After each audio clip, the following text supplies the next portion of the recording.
So the too long didn't read version of this is don't be an idiot like I've been in the past.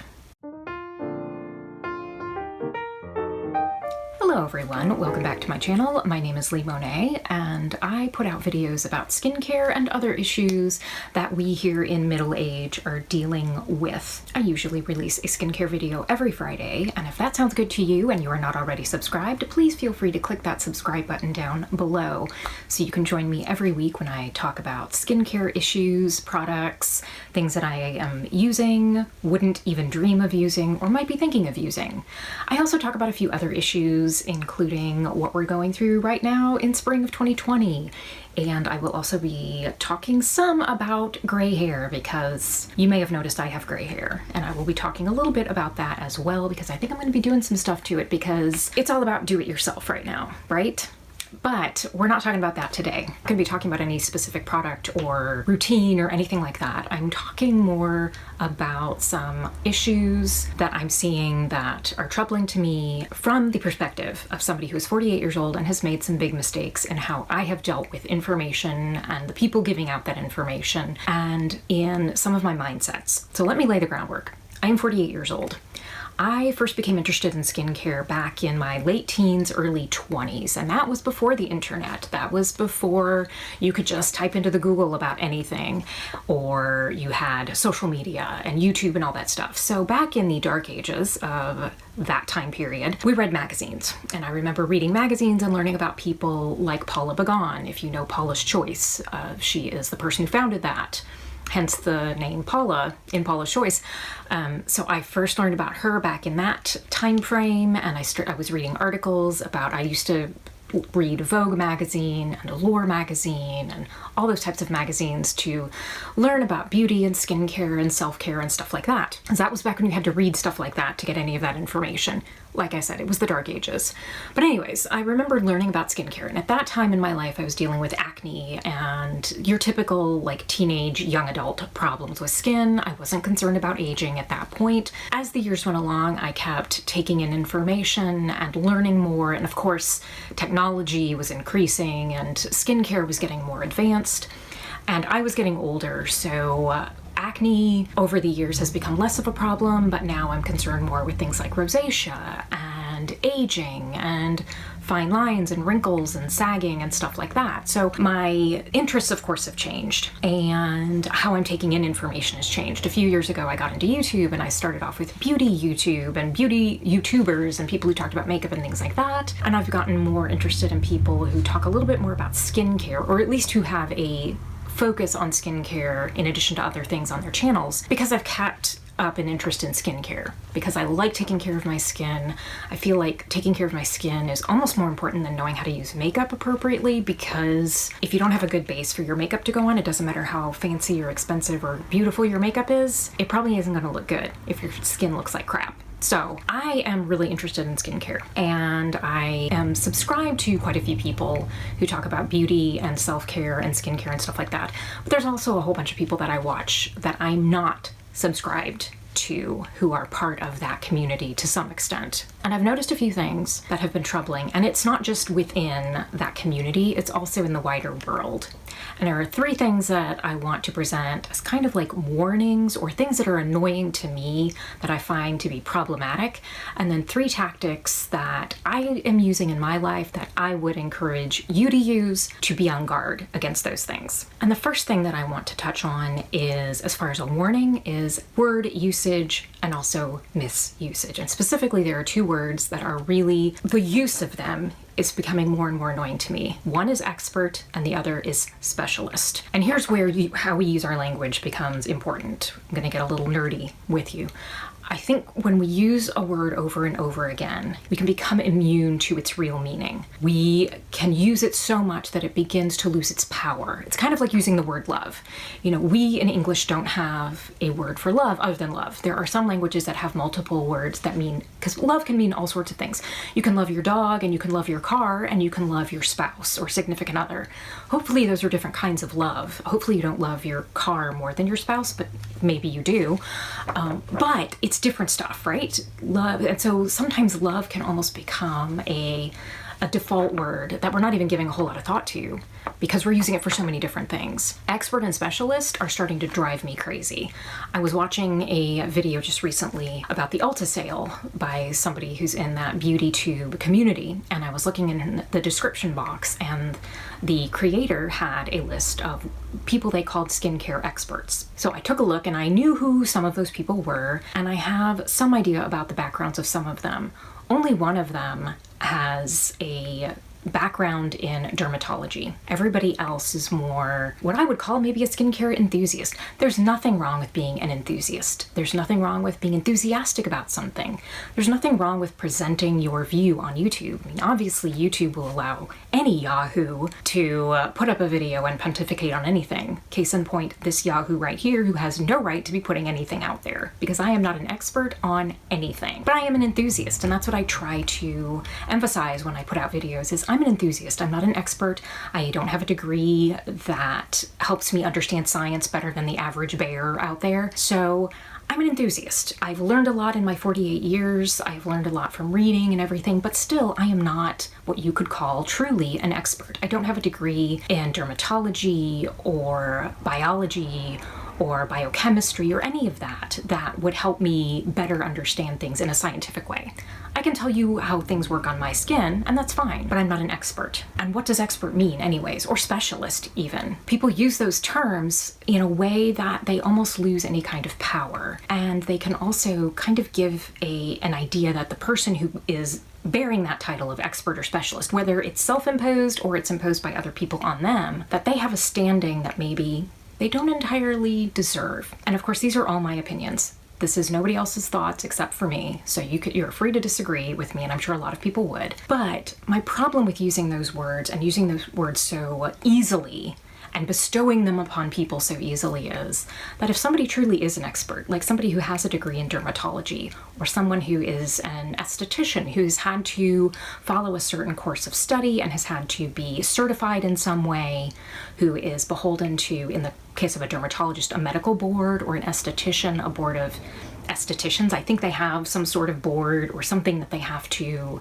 pass and hold to as far as an esthetician, wherever they're practicing their esthetician license. A beautician has to have a license, so they have to pass certain courses and have so many hours that they put in school and demonstrate a proficiency. I'm going to get to why that doesn't mean they can't have bias. That's going to be coming in a little bit. But just the title expert or specialist doesn't mean anything because there's no standard for that. And so people put these titles on either themselves or on other people. And the people looking at that, people looking at the title that says specialist, whatever, or a list of experts, they may start to think, hey, these people know something more than other people. And it can be really easy to fall into the trap of then watching or listening to those people and not questioning what information they're giving out and not understanding that they aren't being held to a standard the same way that, say, a doctor or somebody who has to pass some sort of board exam or be certified or something like that does. You don't have to be certified to call yourself an expert or a specialist. And so those words can start to add a veneer onto someone that can cause us to perhaps overlook troubling information or something like that. So there's my first thing, is the overuse and sometimes even misuse of certain words can start to distract us from important information about a person who's giving out information, and we have to be on guard against that. And the second thing is to be aware of those who are giving out all-encompassing advice. So that could be something like never use products with fragrance, never use products that have alcohol in them, never use chemical sunscreens. There are a lot of people who are giving out information and saying nobody should ever do this thing. I think probably as far as skincare goes, about the only thing that I can truly stand behind as being all-encompassing is protect your skin from the sun. Beyond that, it's all sort of up to each person. I, in the past, have been very strident in my beliefs and in my views about some skincare things, like alcohol. We've been told over and over again, you shouldn't use alcohol. We're talking about things like the alcohol that would be damaging to skin. That is like rubbing alcohol, that type of stuff. First of all, not all alcohols are the same. And secondly, some alcohol actually does serve a good purpose, apparently, in some skincare products, as I have as I am starting to learn. And this is something where I need to do more research on my own, but this is where, and I'm going to be talking later on about being more open-minded, because with things like skincare, there is so much information that's being learned all the time. Skincare from 20 years ago is so different because we didn't know 20 years ago what we know now. And things are being discovered all the time. Studies are being done that can overturn some of these strongly held beliefs about fragrance or alcohol or whatever. So I try to be on guard against this all-encompassing belief that some people will put out about certain things. And that can be true of anybody. I mean, we're not just talking about skincare here. We're talking about pretty much any subject that's out there in the world. People can be putting forth really strident, really all-or-nothing beliefs that are not always entirely correct. Perhaps in some cases, alcohol is not good in certain skincare products for some people, but in some products, it's my understanding that a lot of Korean beauty products do use alcohol because alcohol in certain amounts in some products can help with the absorption of certain ingredients in the product. That's something that I didn't know for a very long time, so I just held to the belief that you shouldn't have alcohol in skincare. But I'm starting to come around to think that maybe it's okay in some products for some of us. Certainly if you have a sensitivity to any ingredient like alcohol or anything else. I mean, you can have a sensitivity to anything. You need to avoid it. If you're allergic to it, have sensitivity to it, if it causes issues for your skin, whatever. But to have this all or nothing attitude that some people will put forth, you have to be really careful about that because that can cause that person to be really closed-minded and not be open-minded about research that could counter what they're saying. That research that says that strongly held all or nothing belief may not be entirely 100% correct all the time. So be on guard against that. That's something that I'm trying to do because I know that I have been susceptible in the past to listening to people who have a bias or who have a certain viewpoint that's very strongly held, and anything that goes against that, they just reject outright. But sometimes those things that go against what they believe may have some validity and may actually be true. And so I need to be careful. And understand when I'm talking about all these things, I'm talking about myself primarily because I have been susceptible to this in the past. And the third thing, as far as being on guard with what people are presenting, and I've mentioned this just like a minute ago, is bias. Be aware that everybody has bias. This is something that I try to be very aware of when I'm watching videos, reading blog posts, reading articles, whatever. I have to understand that everybody has a bias. We all have our certain beliefs about the world, about certain subjects, about certain people, about whatever. We all have a certain amount of bias because of how we were raised, because of the information that we've brought in, because of just the way our brain is wired, whatever. Some people have more bias, some have less. But I try to remain really cognizant of when I am watching somebody that they have bias. And that can be true of an expert, of a true expert, like a dermatologist or somebody who has training, somebody who, has a master's in biochemistry and can understand scientific studies. They may have great knowledge, but that doesn't mean that they don't have bias. They probably do have bias, and I need to be careful about that when I'm watching them, listening to them, reading their articles, whatever, and understand that just because they are a person who has a degree or whatever, they could very well have bias, and I need to be on guard against that. And of course, the same is true for anybody who is a self-styled expert or specialist or whatever. They are going to have bias, and that kind of goes along with the point I made previously about those all or nothing beliefs, those nobody should do this, everybody should do this. That is bias. That is having an attitude that this is the only right way. And we need to understand that there's a lot in the world that isn't just one way that's right. Sometimes there are multiple ways that are correct. Skincare is a really good example of this because a skincare routine that's really great for a person with severely dry skin would probably be awful for somebody like me because I have oily skin. So it wouldn't work for me. A skincare routine that's really great for a 20-year-old probably isn't going to work for me as a 48-year-old and vice versa. So I have to be on guard against that. I have to be on guard against that bias, whether that person has a degree or, some sort of special fancy title or not, they can have bias, and I need to be on guard against that. Those are 3 things that I would encourage you to be on guard against when you're watching people, reading articles, whatever it is. And here are 3 mindsets that I'm trying to incorporate into my life that I would encourage you to consider incorporating into yours so that I can be on guard against that. And the first one goes along with one of my previous points, trying to avoid having those really strident all or nothing beliefs, being more flexible in my thinking. I'm trying to be more open-minded. I'm trying to have an attitude of, even though I've had this belief for whatever amount of time I've had it, and even though this thing might work for me, like avoiding fragrance, you'll hear me talk about skincare, and I will tell you that I prefer to avoid fragrance in most of my products. And that is because fragrance is often something that people are sensitive to. It is the number one thing that people will show a reaction to with a skincare product. Is fragrance. And in a lot of cases, it doesn't need to be in a product. But just because I want to avoid fragrance doesn't mean that everybody needs to avoid fragrance. And that doesn't mean that it can't sometimes be a nice addition, like to a body care product. I like lotions that have fragrance, and so I use them because I don't have a reaction to them. So there's one thing where I contradict myself. So this, oh, you shouldn't use fragrance, but then I use fragrance body products. So I'm trying to avoid and be on guard against those strident, all or nothing, it has to be this way and no other way kind of beliefs, and be more flexible and open in my thinking, because the world is changing constantly and we are surrounded by information that is coming at us from all sides, especially with the internet now and social media and all that. There is so much information, and it changes all the time because there are scientists and researchers and chemists and all those types of people who are out there working on stuff and discovering new things and coming up with new ideas and all sorts of stuff that is changing how we look at skincare. Like I said previously, skincare from 20 years ago is so different than it is now because we didn't know as much 20 years ago. So that's one thing that I am trying to be on guard against, is having those really like narrow-minded views where I'm not willing to listen to other stuff. And these 2 points kind of go together, and I've already mentioned it. It really is point 1 and 2 in this mindset, is to be flexible and open-minded, to be willing to consider other viewpoints, to be willing to consider viewpoints that go against a belief that you've had, even if you've had that belief for a long time.